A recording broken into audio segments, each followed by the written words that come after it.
परमात्मा हमें याद दिलाते हैं कि इस कलयुग से पहले मानव शिक्षित नहीं था और बहुत अच्छा जीवन निर्वाह कर रहे थे। अब शिक्षित है लेकिन चैन किसी को नहीं। माया की हवस इतनी बढ़ गई, इसका कोई अंत नहीं रहा। और माया इकट्ठा करने के लिए कहाँ तक सतर गिर सकता है जीव के करैक्टर का, इसका भी कोई पैमाना नहीं रहा। शर्म लाज रही नहीं, न्याय रहा नहीं। गांव में पंचायत न्याय कर दिया करती, इतना अच्छा न्याय कर देते थे वो पुण्यात्मा निष्पक्ष भाव से, और गांव में एक शांति बनी रहती थी। नगर में ऐसे ही होता था। तो कहने का भाव ये है इस दास का कि जो अब ये शिक्षा हमें प्राप्त हुई है ये हमारी विनाशक है।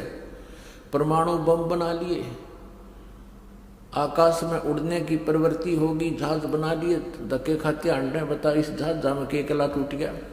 जो संसारिक काल प्रेरणा से जो हमारी सोच है उसके आधार से तो बेशक मानव ने कितनी प्रोग्रेस कर ली हो, परंतु मनुष्य जीवन का जो मुख्य उद्देश्य था उसमें ये मान्य हो चुका है। क्योंकि अब नास्तिकता चरम सीमा पर जाने वाली है, जैसे पूरा चीन राष्ट्र नास्तिक हो चुका है।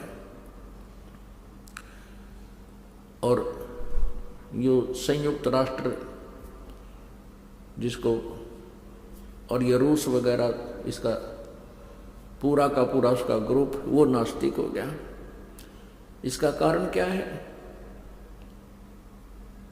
कि परमात्मा की साधना ना करने से, सत साधना ना मिलने से मनुष्य को परमात्मा से लाभ मिलना बंद हो गया, जिस कारण से उसने मान लिया प्रभु है ही नहीं।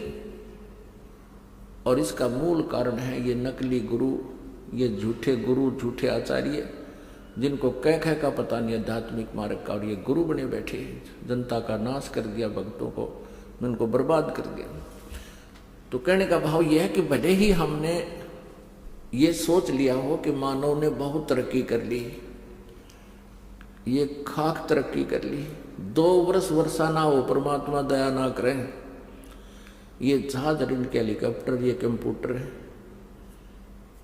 ये यहीं खड़े पड़े पड़े जर लग गए इनमें, कोई इनको यूज कर लिया नहीं पावे। तो हमारी यह भूल है, इस अध्यात्म ज्ञान से ये भूल समाप्त होगी। तो उद्देश्य ये है दास का कहने का कि जो शिक्षा परमात्मा ने ये देनी पड़ी, अब नहीं इस शिक्षा का अभी तक परमात्मा ने प्रचार नहीं होने दिया, कि पहले से ही नास्तिक हो जाते ये लोग। अब 50% आबादी मनुष्य जीवन मानव आस्तिक रह गया है, और वो पिछले संस्कार वश ही परमात्मा की चाह में भटक रहा है। उसको सही दिशा ना मिलने से ये काल के दूत, ऋषि, महर्षि, नकली गुरु, जिनको अपने सदग्रंथों का ज्ञान नहीं, इनके जाकर फंस जाते, और वहां से भी अब वो छिक चुके हैं, वहां से भी वो थक चुके हैं, हार चुके हैं, क्योंकि परमात्मा से लाभ उनको मिला नहीं। और वहां भी अब नास्तिकता पनपने लगी है। अब ये क्रिटिकल स्टेज आ रही है मानव की बिगड़ने और बढ़ने की। एक बार ये दास पूना गया था, हमारा एक सेवक है, तो वापस जहाज से आ रहे थे हम 2 जने।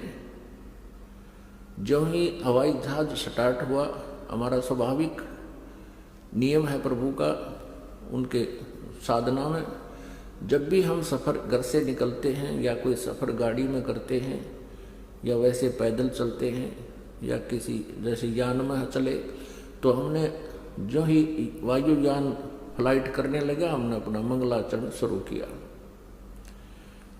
उसी सीट पर तीसरा और बैठा था।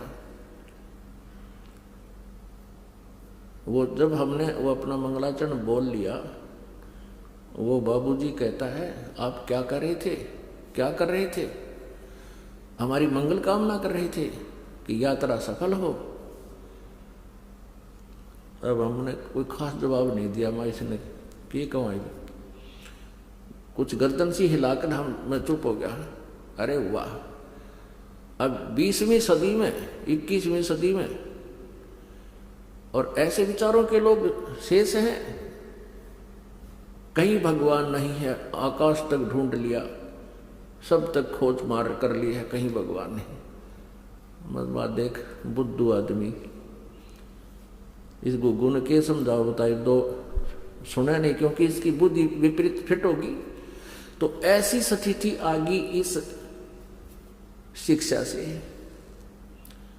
लेकिन ये शिक्षा अब अनिवार्य थी। अब इस भूल को मिटा दिया जाएगा, जो भूल हमारे लगा दी इस शिक्षा ने, जिसको विज्ञान बोलते हैं। विज्ञान का अर्थ विशेष ज्ञान होता है, विज्ञान का अर्थ भिन्न ज्ञान भी होता है। तो ये तत्व ज्ञान भी विज्ञान है, जिस विज्ञान ने हमारे को बर्बाद कर दिया। अब ये विज्ञान, ये तत्व ज्ञान हमें फिर से आबाद कर देगा।